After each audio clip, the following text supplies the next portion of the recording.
the sound of gold scraping against bone. Year 207A4 CE, you're standing in a Roman street, pressed against a stone wall with thousands of others.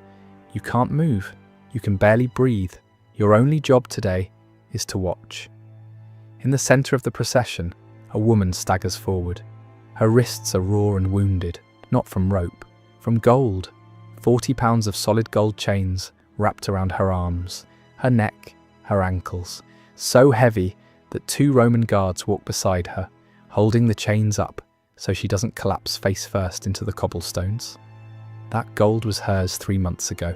It paid her armies, built her temples, made her the most powerful woman between Egypt and Turkey.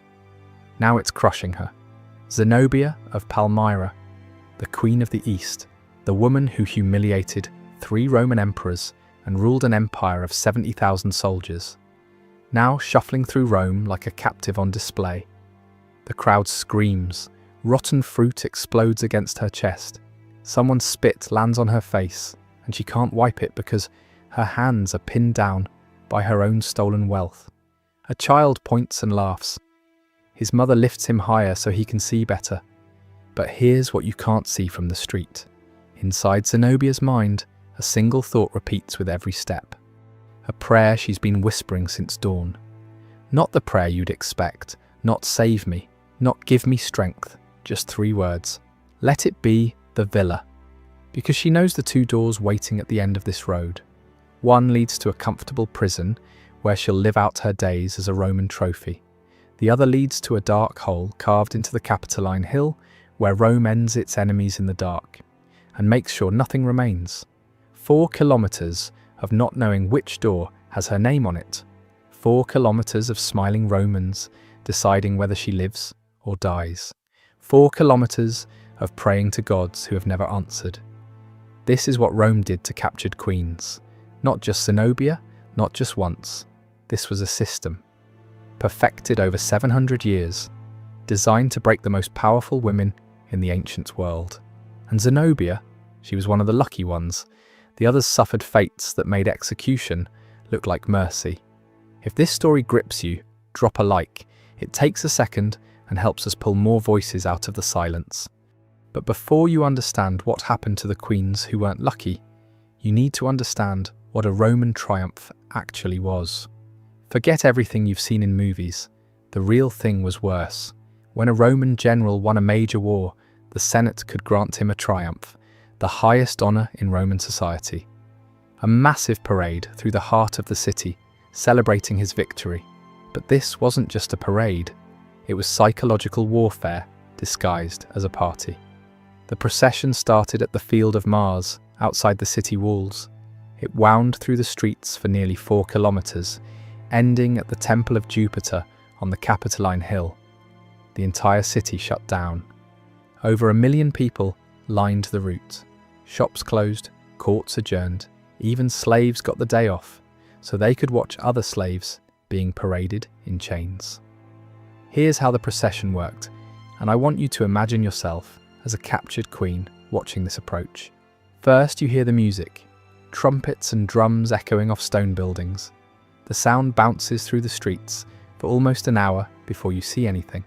Then come the carts, wagon after wagon, loaded with treasure stolen from your kingdom. Gold coins your ancestors minted, silver plates your grandmother ate from, sacred objects from temples your people built over centuries. The crowd cheers at each cart. They're calculating how much their taxes will go down now that Rome has your wealth. Then come the paintings, massive wooden boards carried by slaves, showing images of your cities burning, your soldiers dying, your palace being looted. Roman artists travelled with the legions specifically to paint these scenes. The crowd points at the paintings and laughs. They recognise your city. They cheer when they see it in flames.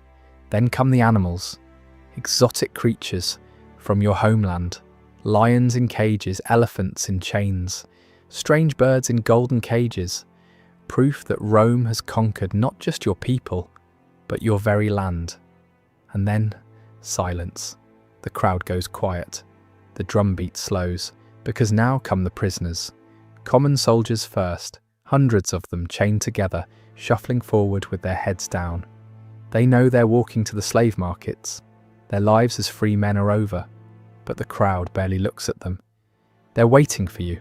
The captured rulers walk at the front of the prisoner column, still wearing royal garments, still adorned with crowns and jewelry. This is intentional. A beaten peasant means nothing, but a queen, still dressed in silk and gold, still recognizable as the ruler who defied Rome, now shuffling in chains, wounded, exhausted, humiliated. That's the message that echoes across the ancient world. No crown protects you. No army saves you. No throne is beyond our reach. And here's what the movies never show you: the uncertainty. Some captured rulers survived the triumph. They received exile, comfortable imprisonment, even integration into Roman society. Others were executed the moment the parade ended. Removed in an underground prison called the Tullianum while the celebration continued above them, and never seen again, their names erased from history. You never knew which fate awaited you until you reached the end of that 4-kilometer walk. That uncertainty was part of the torture. For captured queens, the calculation was even more complicated. A dead queen became a name erased, a trophy, forgotten in a week. But a living queen, broken, humiliated, visible for years as a reminder of Roman power, that was worth more than any execution, unless she was too dangerous to keep alive. The decision rested entirely with the emperor. And you wouldn't know his choice until a guard either handed you the keys to a villa or carried out the sentence. In 60 CE, on a cold island at the edge of the known world, a queen discovered exactly how little her crown was worth to Rome. Her name was Boudica, and her story is one of the most brutal in Roman history. She was queen of the Iceni, a Celtic tribe in what is now eastern England. Her husband, King Prasutagus, had spent his entire reign trying to keep peace with Rome. He paid their taxes, he followed their laws. He even left half his kingdom to Emperor Nero in his will, a desperate attempt to protect his family after his death. The other half he left to his 2 daughters. It was a reasonable plan, a compromise that should have satisfied everyone. Rome ignored it completely. Within days of Prasutagus' death, imperial officials arrived with soldiers. They announced that the entire kingdom now belonged to Rome. The will meant nothing. The alliance meant nothing. Decades of loyalty meant nothing. They began seizing everything. Iceni nobles were dragged from their homes in the middle of the night. Estates that had belonged to families for generations were confiscated before dawn. Relatives of the dead king were chained and marched into bondage while their children watched. Boudica protested. She was the queen. Her husband had been a Roman ally. There were treaties, there were laws. She demanded to speak with the procurator, a man named Catus Decianus. He agreed to meet with her. What happened next was recorded by the Roman historian Tacitus, whose father-in-law served in Britain during this period. Tacitus doesn't hide what happened. He doesn't soften it. He describes it with the kind of direct horror that tells you even Romans were disturbed by what their officials did. Boudica was seized by soldiers in front of her own people. They humiliated her in the public square. The queen, who had ruled beside her husband for decades, degraded before her subjects. They tied her to a post, and they flogged her. A Roman flogging wasn't like being hit with a belt. They used a flogrum, a whip with multiple leather strips embedded with metal balls and fragments of sheep bone. Each strike tore flesh from muscle. Each blow left wounds that would scar for life. Victims often died from flogging alone. Boudica survived, but the flogging wasn't the worst part. Her daughters were brought forward. Tacitus doesn't give their ages. He doesn't name them. He simply says they were unmarried. The soldiers grabbed them by the arms. They took them away toward the soldiers' quarters. And Boudica, still tied to the post, still bleeding from the flogging, understood in that moment what was about to happen. She screamed. Not words, just sound. The raw animal scream of a mother watching her children being taken. She pulled against the ropes until her wrists bled, tried to tear herself free, begged in a language the Romans didn't understand and wouldn't have cared about if they did. The soldiers laughed. Tacitus says they were handed over to the soldiers. He doesn't describe what happened next. He didn't need to. Every Roman reading his account understood exactly what that phrase meant. What was done to them was done deliberately, not in private, not in secret, in front of the Iceni people, in front of their mother, still bleeding from the flogging, still tied to the post, made to watch helplessly from where she stood because closing her eyes meant abandoning them. This was the message. This was what happened to anyone who questioned Rome. Your queen is nothing. Your princesses are nothing. Your entire tribe is nothing. Catuus Decianus expected the Iceni to submit after this display. He expected them to be too terrified, too broken to resist. He was catastrophically wrong. Within weeks, Boudicca raised an army. Not just the Iceni.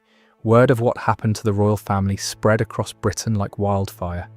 Tribes who had tolerated Roman rule for decades suddenly saw their own daughters in those princesses, their own wives in that flogged queen. They came by the thousands, then the tens of thousands. Boudicca led them first to Camulodunum, the Roman capital of Britain. The city had no walls. The veterans who lived there had grown soft and complacent, convinced their conquered subjects would never dare to rise. The Iceni burned it to the ground. They left no one untouched, men, women, children, slaves, anyone with a connection to Rome. They didn't take prisoners. They didn't ask for surrender. This wasn't conquest. This was revenge. Londinium was next, the largest trading city in Britain.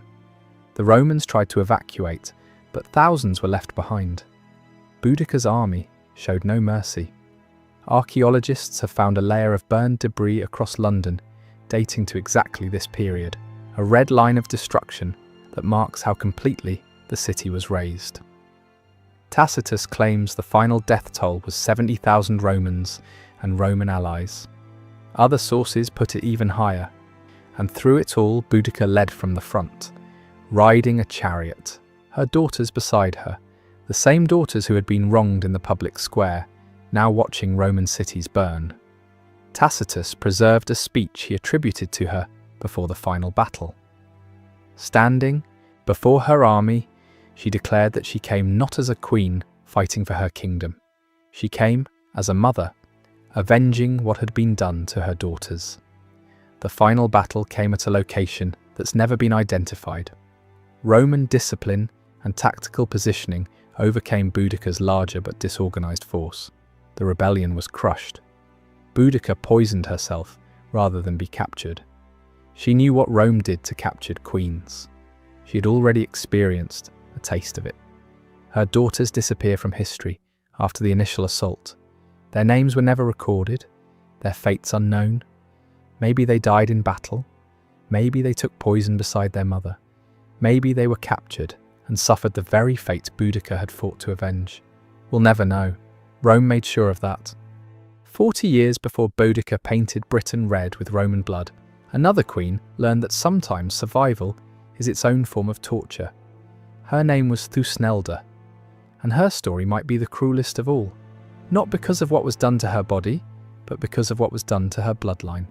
She was the wife of Arminius, a Germanic chieftain who handed Rome its most humiliating military defeat in history. You might not know his name, but you know what he did. In 9 CE, Arminius ambushed 3 entire Roman legions in the Teutoburg forest. 15,000 soldiers walked into that forest. Almost none walked out. 3 days of slaughter in the rain and mud. Legion eagles, the sacred standards that represented Rome itself, captured by barbarians. The commander Varus took his own life rather than be taken alive. When news reached Emperor Augustus, the most powerful man in the world reportedly wandered his palace for months afterward, banging his head against the walls, screaming into the darkness, "Varus, give me back my legions!" Rome never forgot that defeat. They never forgave it. And when they couldn't capture Arminius himself, they went after everyone he loved. Thus Nelda was betrayed by her own father. His name was Segestes, a Germanic chief who had opposed his daughter's marriage to Arminius from the beginning. He had always supported Rome, always believed cooperation was better than resistance. When Roman forces returned to Germania seeking revenge, Segestes saw an opportunity to prove his loyalty. He kidnapped his own pregnant daughter and handed her over to the legions. Let that sink in. Her own father.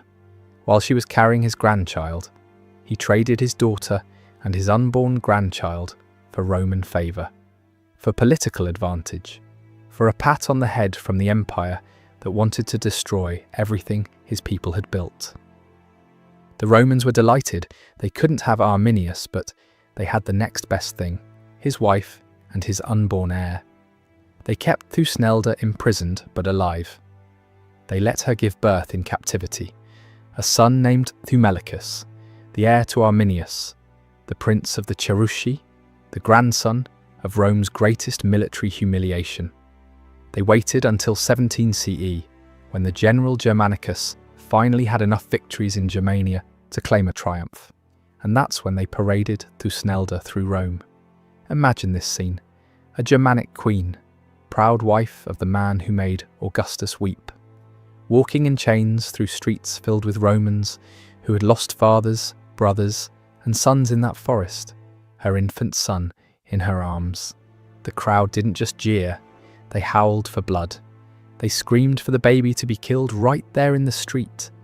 Mothers pointed at the child and told their own children, "That's the spawn of the monster who killed your uncle, your father, your grandfather." A child in the crowd threw a stone. It struck Thusnelda's shoulder, then another stone, then another. Roman soldiers had to form a barrier around her, not to protect her, but to make sure she survived long enough to complete the procession.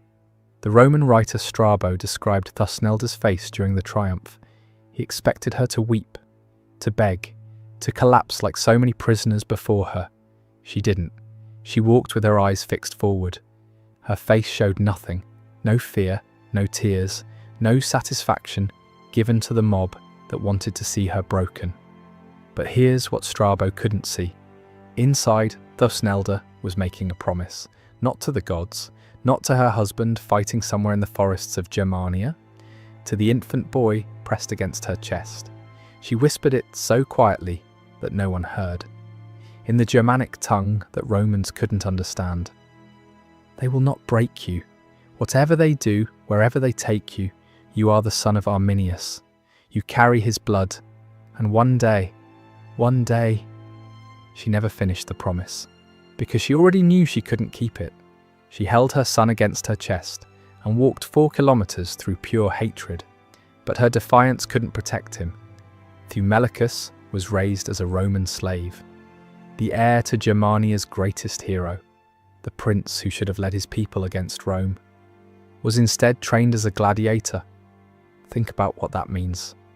Romans went to the arena to watch prisoners fight for entertainment. They ate figs and drank wine while men struggled on the sand. They cheered when combat ended, when a body fell, when victory was declared. And somewhere in that arena, fighting for their amusement, was the son of the man who had defeated 3 legions. The emperors knew exactly who he was. Every time they watched him fight, they were watching the son of their greatest enemy struggle to survive. Every wound he took was revenge for Teutoburg. Every time he prevailed, he was proving that Rome had broken the bloodline of Arminius. Most Romans in the crowd had no idea.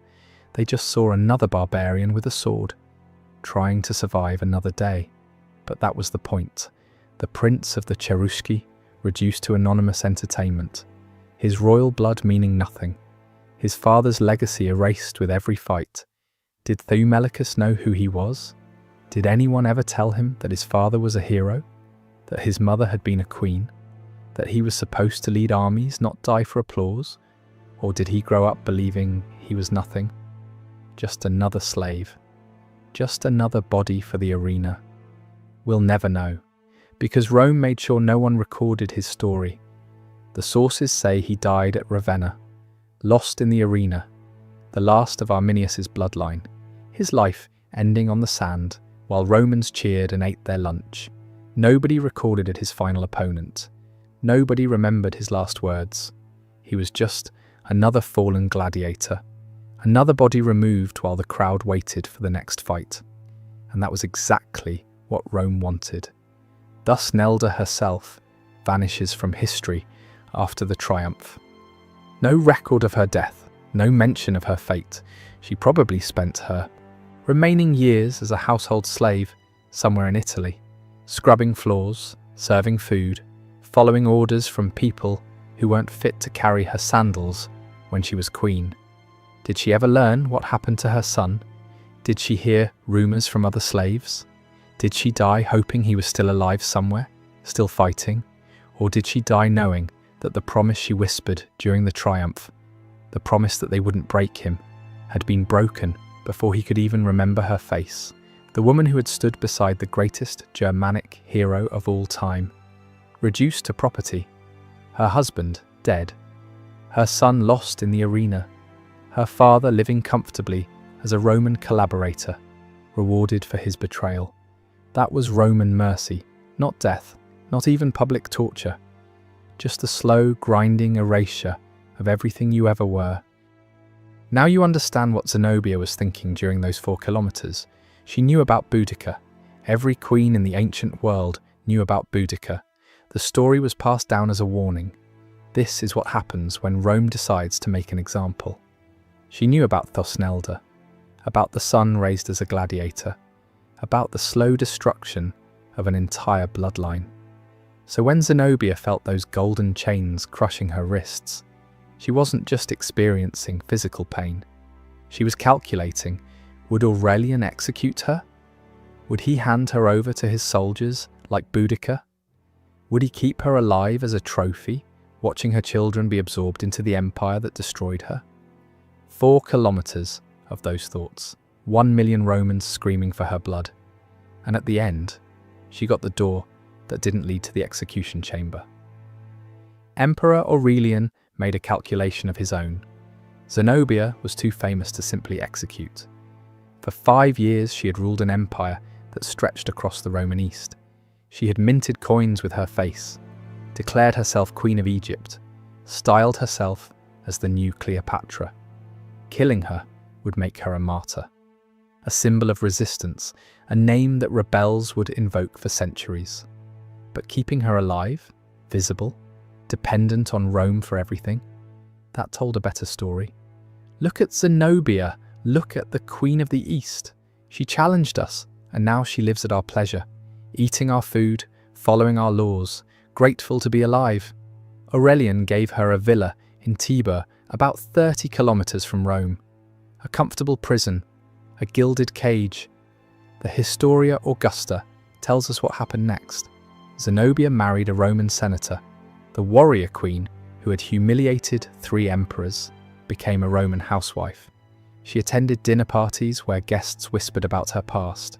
She walked through markets where people pointed and stared.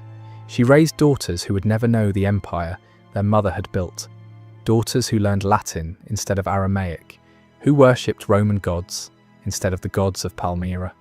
Her daughters married into noble families. They raised children who would grow up thinking of themselves as Roman. Within 3 generations, the bloodline of the Queen of the East had been completely absorbed.